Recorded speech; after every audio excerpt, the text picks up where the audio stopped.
inaccesible el que alguien te mate. Si cada bala costara lo que cuesta un yate, tendrías que ahorrar todo tu salario para ser un mercenario. Buenas, esto es Líderes de Archivo, el programa que da que hablar, que le da la palabra a los líderes de la Argentina y del mundo. Sin dudas, Antonio Cafiero es parte de la historia misma del peronismo. Desde haber sido el ministro más joven del segundo gobierno del general Juan Domingo Perón, hasta convertirse en una especie de patriarca del legado de la historia del peronismo en sus últimos años como senador de la Nación.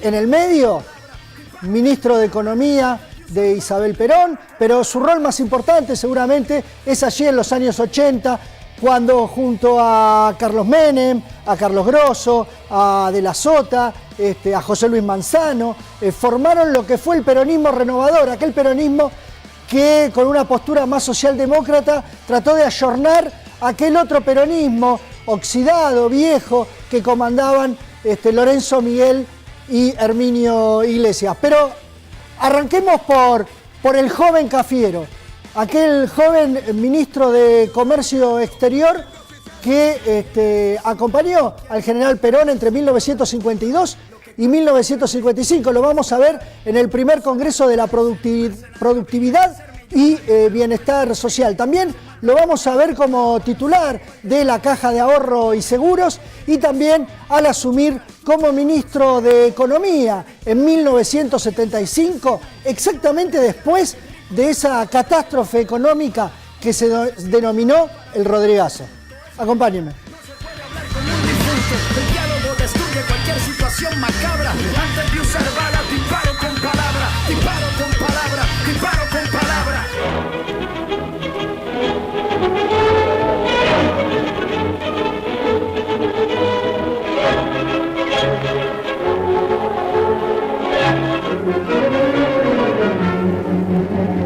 Con intenso ritmo prosiguen las actividades preparatorias del primer Congreso Nacional de la Productividad a realizarse próximamente. En esta oportunidad es el ministro de Comercio Exterior, doctor Cafiero, quien visita la sede del Congreso, interiorizándose de la labor desarrollada por las diversas comisiones. Bienestar y productividad son los términos inseparables que respaldan la firme marcha de nuestra nación.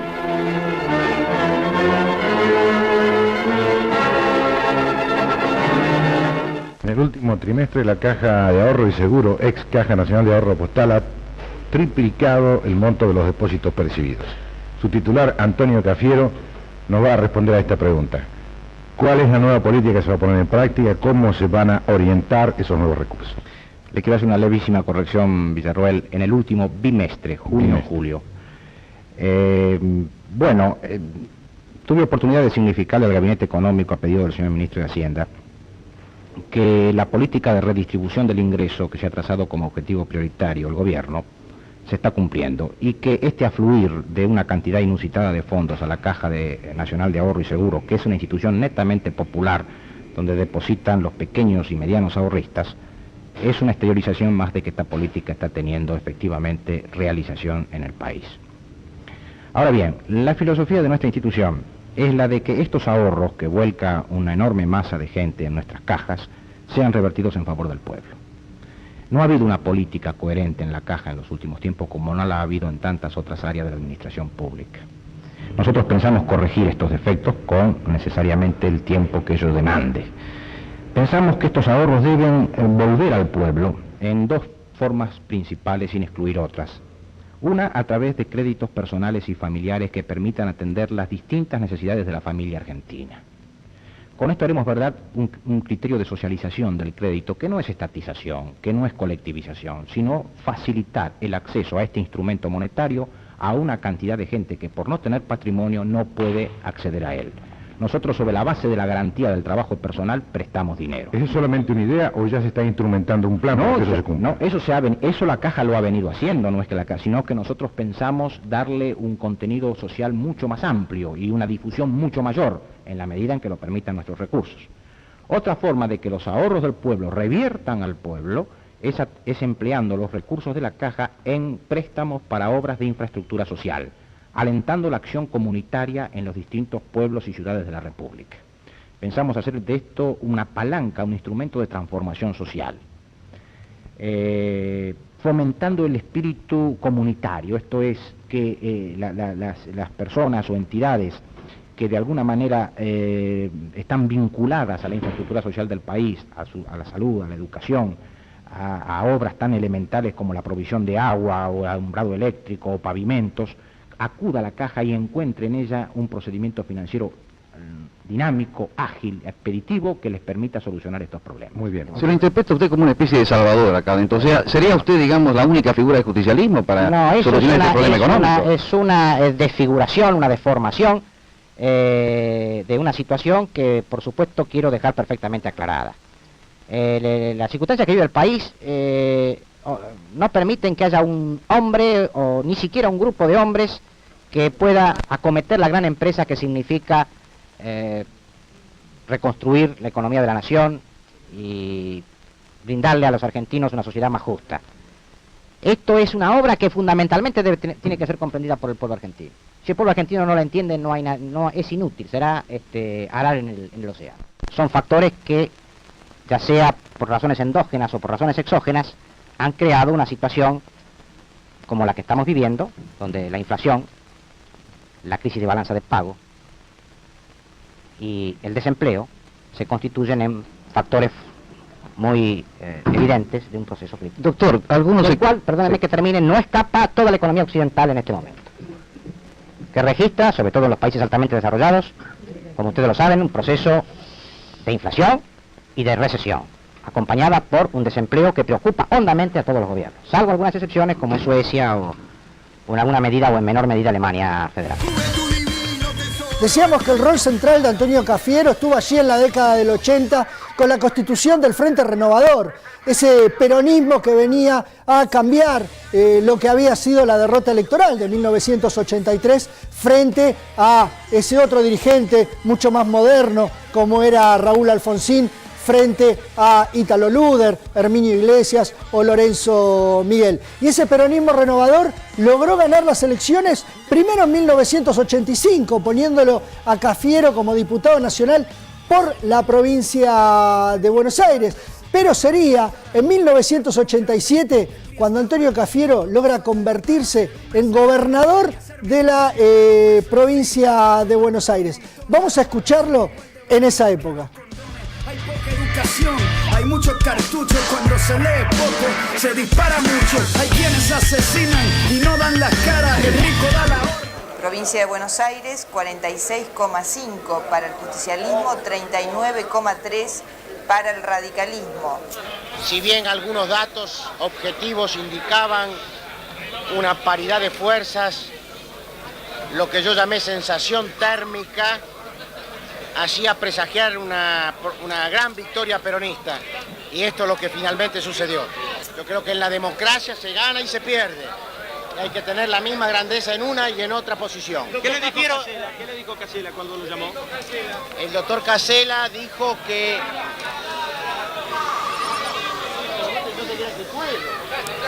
aceptaba o que admitía el triunfo justicialista en la provincia de Buenos Aires, y que en los próximos días va a tener una reunión conmigo, y esa admisión del doctor Casella fue entonces la confirmación de nuestro triunfo definitivo. Yo creo que la democracia argentina, y esto no es una expresión banal, ni retórica, ni convencional, no solo ha salido fortalecida de este episodio de hoy, sino que la alternativa como fuente de mantenimiento de las instituciones hoy ha sido plenamente ratificada como válida en el actual orden institucional argentino.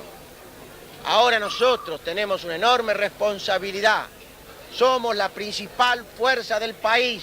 Esto ha quedado demostrado en las elecciones de hoy. Somos la mayoría. Esta victoria no es solo del pueblo peronista, es la victoria del pueblo argentino en su conjunto. Es no solo reverdecer los viejos laureles de nuestra mayoría histórica en la República, sino también abrir los cauces para la vigencia plena de una democracia con sentido social. Una democracia del triunfo peronista volverá irreversible.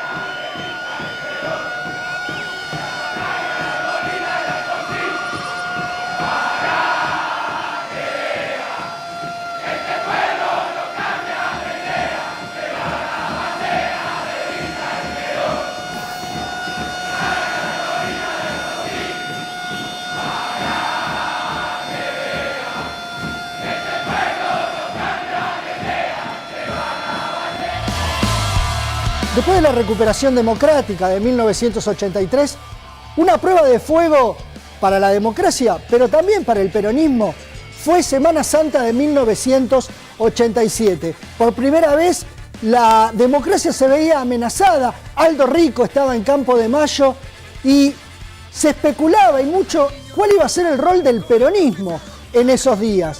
Fue muy importante la actitud de Antonio Cafiero como líder del peronismo renovador, pero también, por ejemplo, de José Luis Manzano, titular del bloque de la Cámara de Diputados, que estuvieron junto a Raúl Alfonsín en aquel balcón de la Casa Rosada enfrentando esa sublevación militar. También un año después, cuando el coronel Seineldín se sublevó en Villa Martelli. En estos actos, el peronismo, al mostrarse junto con el radicalismo, al mostrar una actitud de unidad de la política frente a los intentos golpistas de distintos sectores militares, dieron una muestra de madurez que fue muy importante para consolidar esa democracia y llevarnos hasta el día de hoy. Veamos un poco a ese Cafiero defendiendo la democracia en esos años.